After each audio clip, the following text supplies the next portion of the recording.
Friends नमस्कार। 68th BPSC prelims परीक्षा के लिए करंट अफेयर की स्ट्रेटजी अभी हम शेयर कर रहे थे आप लोगों से। हमने पहले आपको बताया कि 67th री एग्जामिनेशन जो हुई है, इस परीक्षा में करंट अफेयर से पूछे गए प्रश्नों की संख्या 45 है और बजट एवं आर्थिक सर्वेक्षण पर अभी हम बात करने जा रहे हैं। इस बार बजट एवं आर्थिक सर्वेक्षण से कुल प्रश्नों की संख्या 67th री में 8 रही है। सभी 8 प्रश्न हमारे नोट्स से आए हैं, विद प्रूफ अभी हम दिखा रहे हैं आप लोगों को। ये ऐसे 8 प्रश्न कौन कौन से हैं और सारे प्रश्नों के उत्तर हमारे ही जिस्ट से कैसे मैच कर गए हैं, वो भी अभी हम आपको विद प्रूफ दिखा रहे हैं।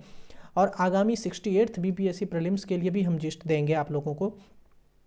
ज़्यादा जानकारी उसके बारे में हम इस वीडियो के लास्ट में देंगे और नीचे डिस्क्रिप्शन बॉक्स में भी आप सारी जानकारी पढ़ सकते हैं। आइए हम पहले उन सभी 8 प्रश्नों को जो बजट के पूछे गए हैं उसको देखते हैं और कैसे जिस्ट से सारे के सारे प्रश्न मैच कर गए हैं। 8 में 8 प्रश्न मैच किए हैं, वो अभी हम दिखा रहे हैं। ध्यान देंगे, ये परीक्षा 67th री की 30 सितंबर 2022 को हुई थी और उसी परीक्षा का सारा प्रश्न जो करंट का 45 पूछा गया था उसको अभी हमने दिखाया भी है। यदि आपने पीछे वाला वो वीडियो नहीं देखा है तो आप उसको देख लें एक बार। और उस 45 प्रश्न में से 8 प्रश्न बजट एवं आर्थिक सर्वेक्षण से आए हैं। सभी 8 के 8 प्रश्न हमारे रजिस्टर से मैच किए हैं। आइए एक एक प्रश्न हम आपको दिखाते जा रहे हैं। पहला प्रश्न देखिए, ये आपका पहला प्रश्न है। उन 8 प्रश्नों में से पूछा जा रहा है कि निम्न में से कौन सा भारत के बजट 2022-23 की प्राथमिकताओं में शामिल नहीं है। यहाँ पर आप देख सकते हैं बजट की 4 प्राथमिकता निर्धारित की गई थी 2022-23 के बजट में। ये जिस्ट दिया गया है स्टूडेंट्स को और इसका वीडियो भी अवेलेबल है, आप देख सकते हैं। 67th री की मैं बात कर रहा हूँ। पहला है समावेशी विकास। तो देखिए यहाँ पर समावेशी विकास है, यानी ये उत्तर में पूछ रहा है आपसे कि नहीं है, तो ये है इसमें समावेशी विकास, तो ये उत्तर नहीं होगा।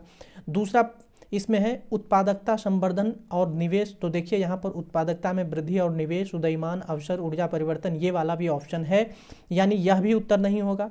तीसरा ऑप्शन है विनिवेश और चौथा उत्तर है पीएम गति शक्ति। तो पीएम गति शक्ति है तो पीएम गति शक्ति भी नहीं होगा। विनिवेश, इस चारों में से अब आप देखेंगे तो निवेश का वित्त पोषण है, ना कि विनिवेश शब्द का प्रयोग किया गया है। तो ये वाला जो है इस प्रश्न का उत्तर हो जाएगा। तो आप देख रहे हैं पहला प्रश्न का उत्तर हमने आपको दिखाया।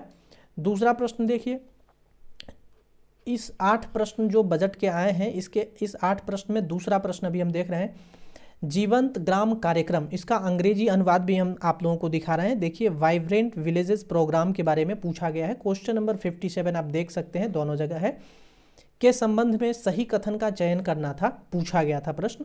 यहाँ पर देखिए वाइब्रेंट विलेजेस प्रोग्राम वही है, यहाँ पर आप देख सकते हैं ये वाइब्रेंट विलेजेस प्रोग्राम, यही प्रश्न पूछा गया है। और अब आप देख सकते हैं इसका उत्तर हम मैच करा कर दिखाते हैं। इसके ऑप्शन ए में है, यह भारत के महाराष्ट्र राज्य के लिए है। इसकी शुरुआत साल 2017 में हुई थी। यह उत्तरी सीमा पर सीमावर्ती गांवों के विकास के लिए है। यहाँ आप देख सकते हैं वाइब्रेंट विलेजेस प्रोग्राम लिखा हुआ है, उत्तरी सीमावर्ती गांव जो कनेक्टिविटी, बुनियादी सुविधा एवं विकास से वंचित है के लिए है।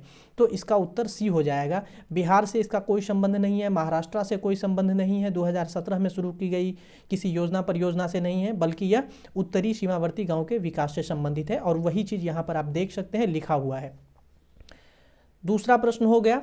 तीसरा प्रश्न देखिए, बजट और आर्थिक समीक्षा से 67th री में पूछे गए हैं, 58 नंबर क्वेश्चन और 8 में से तीसरा प्रश्न है। पूछा गया है कि बिहार के आर्थिक सर्वेक्षण 2021-22 के अनुसार गलत कथन को चुनिए। ध्यान देंगे प्रश्नों पर, यहाँ पर पूछा गया है गलत कथन को चुनना है। और इस प्रश्न के उत्तर क्रमशः इस प्रकार है, बिहार में द्वितीय क्षेत्र में 4.8% की वृद्धि दर से वृद्धि हुई थी। दूसरा ऑप्शन है, बिहार में तृतीय क्षेत्र में 8.5% की उच्चतम दर से वृद्धि हुई थी। यानी इस प्रश्न में द्वितीय क्षेत्र, तृतीय क्षेत्र और प्राथमिक क्षेत्र यानी प्राथमिक, द्वितीयक और तृतीयक, प्राइमरी, सेकेंडरी और टर्शियरी क्षेत्र के बारे में वृद्धि दर के बारे में बात की गई है। आप देख सकते हैं यहाँ पर हमने ये देख सकते हैं बिहार के आर्थिक सर्वेक्षण 2021-22 की बात कर रहा है। यहाँ देखिए लिखा हुआ है आर्थिक सर्वेक्षण 2021-22 बिहार। अब इसी में यहाँ पर प्राथमिक, द्वितीयक और तृतीयक क्षेत्र का वृद्धि दर यहाँ पर दिया गया है। प्राथमिक क्षेत्र में वृद्धि यहाँ आप देख सकते हैं 2.3 है।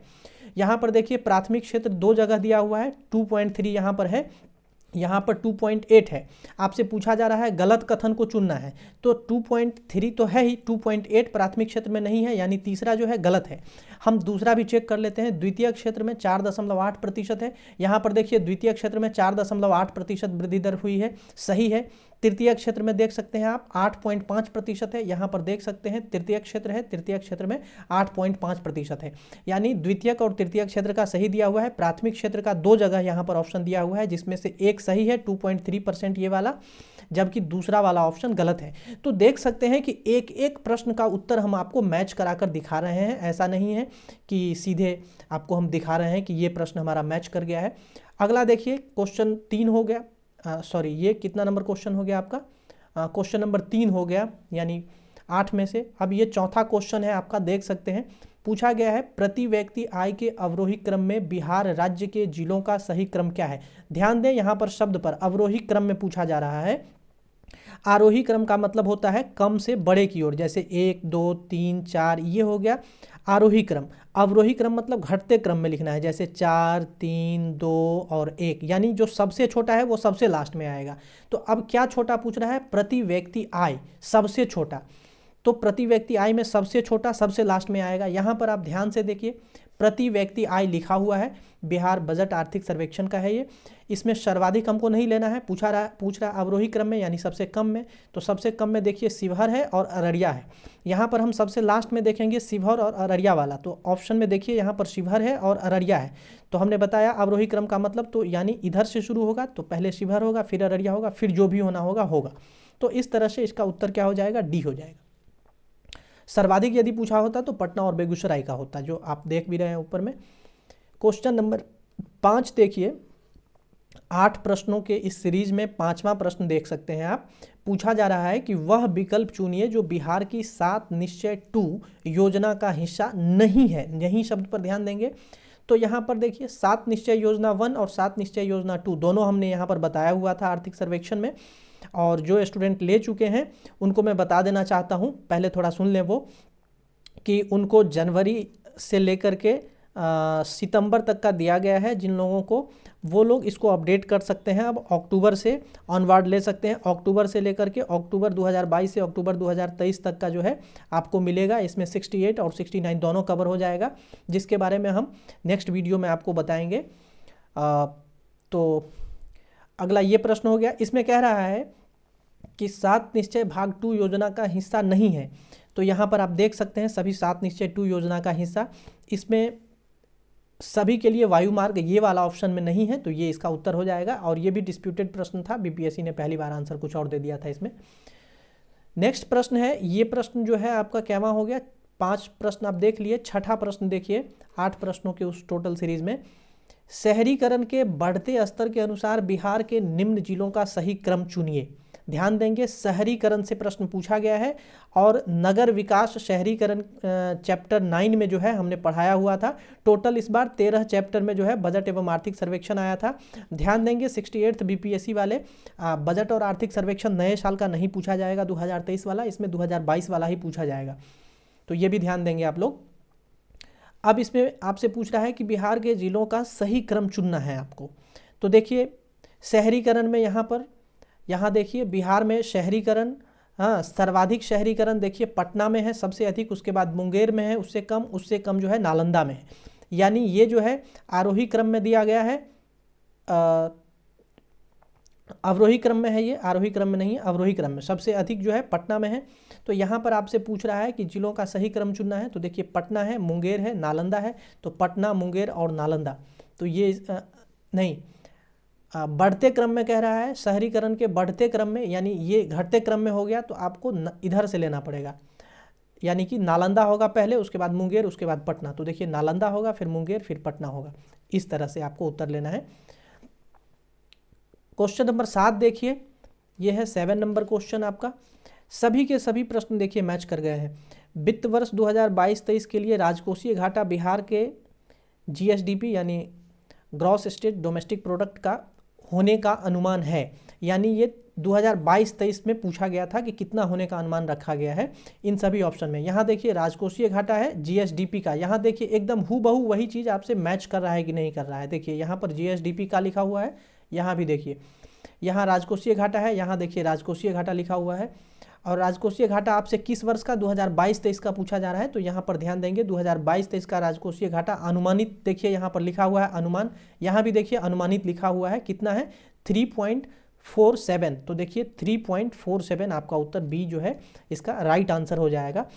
फिर 8वां प्रश्न आप देख लीजिए, ये है लास्ट और 8वां प्रश्न है बिहार और आर्थिक सर्वेक्षण का। जो लोग 68th बीपीएससी प्रीलिम्स की तैयारी कर रहे हैं वो पूरा वीडियो देखें, लास्ट में हम कुछ बताने भी जा रहे हैं।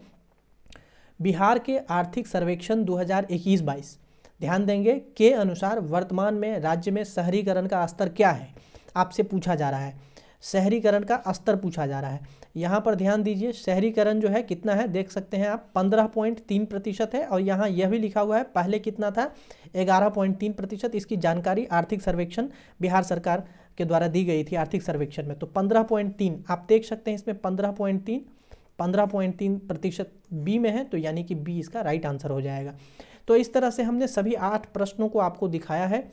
आप एक बार फिर से देख सकते हैं इन सभी 8 प्रश्नों का उत्तर, ठीक है। ये देख सकते हैं आप 5, 4, 3, 2 और 1, ये सभी 8 प्रश्न हैं जिसका उत्तर हमने आपको दिखाया है, जिससे सारे के सारे प्रश्न मैच कर गए हैं 67th री एग्जामिनेशन के। अब 68th वाले थोड़ा सा ध्यान देंगे, जो लोग इस बार 68th बीपीएससी पीटी में बैठ रहे हैं। बीपीएससी पीटी करेंट अफेयर बहुत बड़ा मुद्दा है, इसको बहुत हल्के में आप नहीं लें, क्योंकि नेगेटिव मार्किंग के कारण ये और भी जो है काफ़ी कॉम्प्लिकेटेड हो गया है परीक्षा। इसलिए आपको करंट अफेयर और मैथमेटिक्स, जिसकी चर्चा हम पहले भी वीडियो में कर चुके हैं, यदि उस वीडियो को आपने नहीं देखा है तो उसको देखिए, और लास्ट के 4 मिनट ज़रूर सुनिए उस वीडियो का। हमने बताया है जिसमें करंट अफेयर के 45 प्रश्न वाला वीडियो में। देखिए करंट अफेयर में हम बताने जा रहे हैं आपको, प्रतियोगिता दर्पण मंथली आपको पढ़ना है, और ये कब से कब तक का होना चाहिए, जनवरी 2022 से लेकर के फरवरी 2023 तक का आपको पढ़ना है, ठीक है। उसके बाद प्रतियोगिता दर्पण के बाद कोई एक वार्षिकांक आपको लेना है, ध्यान देंगे वार्षिकांक कोई भी एक होना चाहिए। जैसे मैं आपको बता रहा हूँ, आप चाहें तो परीक्षा मंथन पढ़ सकते हैं, परीक्षा मंथन बहुत अच्छी है, और या नहीं तो आप केबीसी नैनो ले सकते हैं, या नहीं तो आप ई दृष्टि फॉलो कर सकते हैं, या नहीं तो आप एसपीडी फॉलो कर सकते हैं, और या नहीं तो आप प्रवीण सर की जो एडुटेरिया है उसको भी फॉलो कर सकते हैं, यह भी बहुत अच्छी मैगजीन है। मुझे लगता है कि इसमें से किसी भी एक मैगजीन को आप उठा लेंगे, सभी बेहतरीन मैगजीन है, और यदि कोई छूट गया हो तो आप अपने हिसाब से इसमें देख लेंगे। जो भी अच्छी मैगजीन लगे वो एक मैगजीन आप उठा सकते हैं और उसको पढ़िए, और उसके साथ ही प्रतियोगिता दर्पण को पढ़िए। उसके बाद बचता है बिहार, तो बिहार के लिए ध्यान देंगे, बिहार के लिए मैं आपको बता देता हूँ, बिहार करंट अफेयर के लिए जो है 2 मैगजीन बहुत अच्छी है, या तो आप केबीसी नैनो को फॉलो करें या फिर एसपीडी को फॉलो करें,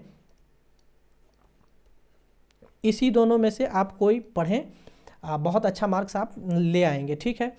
और रही बात जो स्टूडेंट करंट अफेयर का जिस्ट चाहते हैं, जैसे अभी हमने दिखाया आप लोगों को कि कैसे 100% क्वेश्चन जो है टैली कर जा रहा है, तो इस बार जो परीक्षा में प्रश्न आए हुए थे 67th री एग्जामिनेशन में, मैं अभी आपको दिखा नहीं पाऊंगा क्योंकि बहुत कम समय है और बहुत कुछ आप लोगों को पढ़ाना भी है, तो मुझे लगता है अब बहुत ज़्यादा उस पर रिसर्च करना ठीक नहीं रहेगा 67th री एग्जामिनेशन पे।